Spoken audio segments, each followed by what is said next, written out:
നമസ്കാരം. മലയാളി വാർത്തയിലേക്ക് സ്വാഗതം. സ്വർണ്ണക്കൊള്ള വിഷയം തദ്ദേശ തിരഞ്ഞെടുപ്പിൽ തിരിച്ചടിയായതായി CPM സംസ്ഥാന സമിതിയിൽ വിമർശനം. നമുക്കറിയാം, തദ്ദേശ തിരഞ്ഞെടുപ്പിൽ CPMന് വലിയ രീതിയിലുള്ള തിരിച്ചടി ഏറ്റു. അതിന്റെ കാരണങ്ങൾ എന്താണെന്ന പരിശോധന ഇപ്പോഴും അവസാനിച്ചിട്ടില്ല. അതിന്മേലുള്ള ചർച്ചകളൊക്കെ പുരോഗമിക്കുകയാണ്. അതിനിടയിലാണ് ഇപ്പോൾ വീണ്ടും സ്വർണ്ണക്കൊള്ള വിഷയം അത് തദ്ദേശ തിരഞ്ഞെടുപ്പിൽ തിരിച്ചടിയായി എന്ന് വിമർശനം ഉയരുന്നത്. ഭരണവിരുദ്ധ വികാരമില്ലെന്നും സമിതിയുടെ വിലയിരുത്തൽ. ശബരിമല സ്വർണ്ണക്കൊള്ള വിഷയം ജനങ്ങൾക്കിടയിൽ വലിയ ചർച്ചയായി എന്ന് സമിതിയിൽ അംഗങ്ങൾ ചൂണ്ടിക്കാട്ടി. സർക്കാരിനെതിരെയുള്ള വികാരമായി ഇത് മാറിയിട്ടും തിരിച്ചറിയാനായില്ല. തദ്ദേശ തിരഞ്ഞെടുപ്പിൽ വലിയ വിജയമുണ്ടാകുമെന്നായിരുന്നു പല ജില്ലാ കമ്മിറ്റികളുടെ വിലയിരുത്തൽ. പക്ഷേ അത് വലിയ തിരിച്ചടി നേരിടുന്ന സാഹചര്യത്തിലേക്ക് നയിക്കപ്പെട്ടു. മുൻ ദേവസ്വം ബോർഡ് പ്രസിഡന്റും CPM ജില്ലാ കമ്മിറ്റി അംഗവുമായ പത്മകുമാറിനെതിരെ നടപടിയില്ലാത്തത് തെറ്റിദ്ധാരണയുണ്ടാക്കിയെന്നും വിമർശനം. ചർച്ചയിൽ പങ്കെടുത്ത ഭൂരിഭാഗവും ഇതിനോട് യോജിച്ചു. ഭരണവിരുദ്ധ വികാരം ഉണ്ടായില്ലെന്നാണ് ഭൂരിപക്ഷം പേരും പറഞ്ഞത്. ഭരണരംഗത്ത് വിവാദങ്ങളില്ലാത്ത കാലമാണ് കടന്നുപോയത്. സർക്കാരിന്റെ പ്രവർത്തനങ്ങൾ ജനങ്ങളിലേക്ക് എത്തിക്കുന്നതിൽ വലിയ വീഴ്ചയാണ് സംഭവിച്ചത്. ജനങ്ങളെ വിശ്വാസത്തിലെടുക്കാനായില്ല എന്നും അംഗങ്ങൾ ചൂണ്ടിക്കാട്ടി.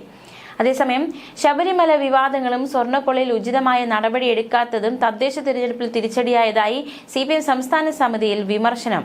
ഭരണവിരുദ്ധ വികാരമില്ലെന്നും സമിതിയുടെ വിലയിരുത്തൽ. ജനങ്ങളെ വിശ്വാസത്തിലെടുക്കാൻ സാധിച്ചില്ല എന്നും നിഗമനം. CPM BJP ധാരണയെന്ന UDF പ്രചാരണം ശക്തമായി. ഇതിന് കാരണം PM ശ്രീയിൽ ഒപ്പിട്ടതാണ് എന്ന വിമർശനവും ശക്തമാവുകയുണ്ടായി. ശബരിമല സ്വർണ്ണക്കൊള്ള വിഷയം ജനങ്ങൾക്കിടയിൽ വലിയ ചർച്ചയായി എന്ന് തന്നെയാണ് ഓരോ അംഗങ്ങളും സമിതിയിൽ ചൂണ്ടിക്കാട്ടിയത്. സർക്കാരിനെതിരെയുള്ള വികാരമായി ഇത് മാറിയിട്ടും തിരിച്ചറിയാൻ സാധിച്ചില്ല എന്ന്, അതായത് അതൊരു വലിയ പോരായ്മയായിട്ട് തന്നെ ചൂണ്ടിക്കാണിക്കുന്നുണ്ട്.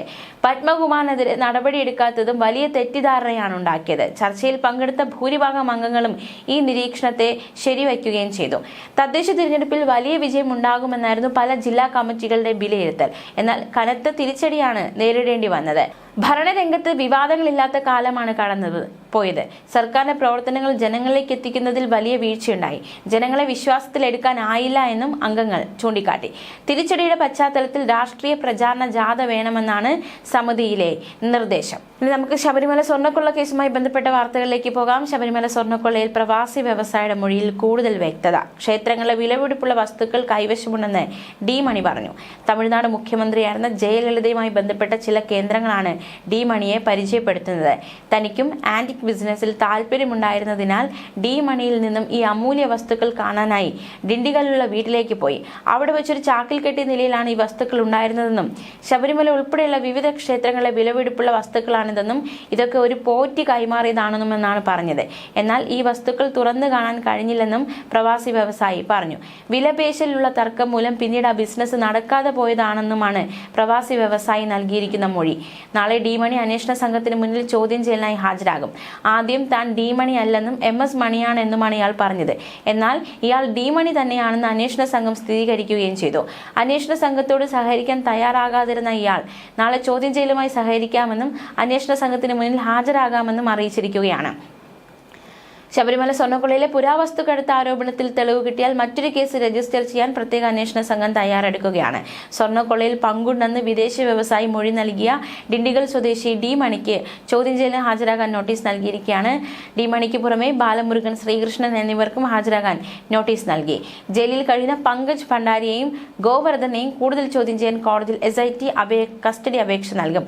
ചെന്നൈ സ്മാർട്ട് ക്രിയേഷൻസിൽ നിന്ന് വേർതിരിച്ച ശബരിമല ദ്വാരപാലക ശില്പത്തിലെ സ്വർണം ഗോവർദ്ധന് കൈമാറിയതായി SIT കണ്ടെത്തിയെങ്കിലും ഗോവർദ്ധൻ ആർക്ക് കൈമാറിയത് എന്ന കാര്യത്തിൽ ഒരു വ്യക്തത വന്നിട്ടില്ല. D മണിയുടെ മൊഴിയിൽ അടിമുടി പൊരുത്തക്കേടുണ്ടെന്ന് SIT വ്യക്തമാക്കുന്നുണ്ട്. ഇടപാടുകളുടെ ഭാഗമായി മണി തിരുവനന്തപുരത്ത് എത്തിയെന്ന് വിവരം കിട്ടിയെങ്കിലും സ്ഥിരീകരിക്കാനായിട്ടില്ല. ഉണ്ണികൃഷ്ണൻ പോറ്റിക്കും D മണിക്ക് സ്വർണ്ണക്കൊള്ളയുമായി ബന്ധമുണ്ടെന്നാണ് പ്രവാസി വ്യവസായിയുടെ മൊഴി. അതേസമയം ഉണ്ണികൃഷ്ണൻ പോറ്റിയുമായി നേരിട്ടുള്ള ബന്ധം സ്ഥിരീകരിക്കാൻ തെളിവ് കിട്ടിയിട്ടില്ല. എന്തായാലും ശബരിമല സ്വർണ്ണക്കൊള്ള കേസ് അത് വലിയ രീതിയിലുള്ള തിരിച്ചടിയായി എന്ന വിലയിരുത്തലിൽ തന്നെയാണ് ഇപ്പോൾ LDF ആയിരിക്കുന്നത്. അത് എത്രത്തോളം തിരിച്ചടിയായി എന്നത് തുടക്കഘട്ടത്തിൽ മനസ്സിലാക്കാൻ സാധിച്ചിരുന്നില്ല എന്ന ഒരു നിഗമനത്തിലേക്ക് അവർ എത്തിയിരിക്കുകയാണ്. തീർച്ചയായിട്ടും ഒരു പരിഹാര തലത്തിലേക്ക് കാര്യങ്ങൾ കടക്കുമോ എന്ന ചോദ്യം ശക്തമാവുകയാണ്. അതേസമയം പ്രാദേശിക പ്രശ്നങ്ങൾ കൃത്യമായി മനസ്സിലാക്കുന്നതിൽ നേതൃത്വത്തിന് വീഴ്ചയുണ്ടായെന്നും വിമർശനം. പാർട്ടിയുടെ സോഷ്യൽ മീഡിയ വിഭാഗത്തിനെതിരെയും CPM സംസ്ഥാന സമിതിയിൽ കടുത്ത വിമർശനമാണ് ഉയർന്നത്. സമൂഹ മാധ്യമങ്ങൾ എതിർ പ്രചാരണങ്ങളെ പ്രതിരോധിക്കുന്നതിൽ സോഷ്യൽ മീഡിയ വിഭാഗം പരാജയപ്പെട്ടു. UDFന്റെ സംവിധാനങ്ങളോട് കിടപിടിക്കുന്ന പ്രതിരോധം തീർക്കാൻ സാധിച്ചില്ല. ശബരിമല സ്വർണ്ണക്കൊള്ളയുമായി ബന്ധപ്പെട്ട പാരഡി ഗാനം വൈറലാവുന്നത് പാർട്ടിക്കാർ ശ്രദ്ധയിൽപ്പെടുത്തി. പക്ഷെ അത് നേരിടാൻ സൈബർ വിഭാഗത്തിന് സാധിച്ചില്ല. സർക്കാരിന്റെ ജനക്ഷേമ പ്രവർത്തനങ്ങൾ ജനങ്ങളിലേക്ക് എത്തിക്കാനോ സമൂഹ മാധ്യമ പ്രചാരണത്തിൽ മേൽക്കൈ നേടാനോ കഴിഞ്ഞില്ല എന്ന വിമർശനവും ഉയരുകയാണ്. സൈബർ പ്രചാരണത്തിൽ പുത്തൻ മാറ്റങ്ങൾ വേണമെന്ന നിർദ്ദേശവും ഉണ്ടായിട്ടുണ്ട്. അതേസമയം ലോക്സഭാ തെരഞ്ഞെടുപ്പിലേതുപോലെ ന്യൂനപക്ഷ ധ്രുവീകരണം തദ്ദേശ തെരഞ്ഞെടുപ്പിലും പ്രതിഫലിച്ചിട്ടുണ്ടെന്നാണ് വിലയിരുത്തൽ. മലബാറിൽ മുസ്ലിം ലീഗ് മുൻകൈ എടുത്തുള്ള ന്യൂനപക്ഷ കേന്ദ്രീകരണം ഇടതു സാധ്യതയെ ബാധിക്കുകയാണ്. എറണാകുളം പോലുള്ള ചില ജില്ലകളിലും വോട്ടുകളുടെ ഏകീകരണം UDFന് അനുകൂലമായെന്നും CPM സംസ്ഥാന സമിതിയിൽ വിമർശനം ശക്തമാവുകയാണ്. തീർച്ചയായിട്ടും ഈ വിമർശനമൊക്കെ ഈ ശബരിമല എന്തായാലും വലിയ രീതിയിൽ ബാധിച്ചു എന്ന് തന്നെയാണ് തദ്ദേശ തെരഞ്ഞെടുപ്പ് ഫലം വന്നപ്പോൾ മനസ്സിലാക്കാൻ സാധിക്കുന്നത്. അപ്പോൾ അത് നേരത്തെ തന്നെ മനസ്സിലാക്കാൻ കഴിഞ്ഞില്ല എന്ന വിമർശനം ഉയരുന്നുണ്ട്. മാത്രമല്ല ഈ ഒരു വിഷയത്തിൽ അത് വലിയ രീതിയിലുള്ള ഒരു തിരിച്ചടിയായി മാറി എന്ന് പറയുമ്പോഴും അതൊരു ഭരണവിരുദ്ധ വികാരം അല്ലെങ്കിൽ ഭരണവിരുദ്ധ വികാരം ഈ ഒരു തിരഞ്ഞെടുപ്പിൽ പ്രതിഫലിച്ചിട്ടില്ല എന്നൊരു വിലയിരുത്തലും എത്തിയിട്ടുണ്ട്. എന്തായാലും വീഴ്ചകൾ ഓരോന്നായി എണ്ണി പറയുന്നുണ്ട്, വീഴ്ചകൾ ഓരോന്നായി കണ്ടെത്തിയിട്ടുണ്ട്. അപ്പോൾ ആ വീഴ്ചകളിൽ മേലുള്ള പരിഹാരങ്ങൾ എന്തൊക്കെയാണ് എന്നത് കാത്തിരുന്ന് കാണാം.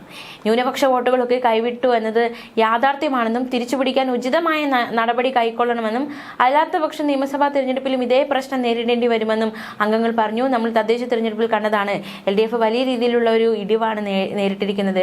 UDF പിടിച്ചെടുക്കുകയുണ്ടായി. മാത്രമല്ല BJP വൻ നേട്ടമുണ്ടാക്കുകയുണ്ടായി.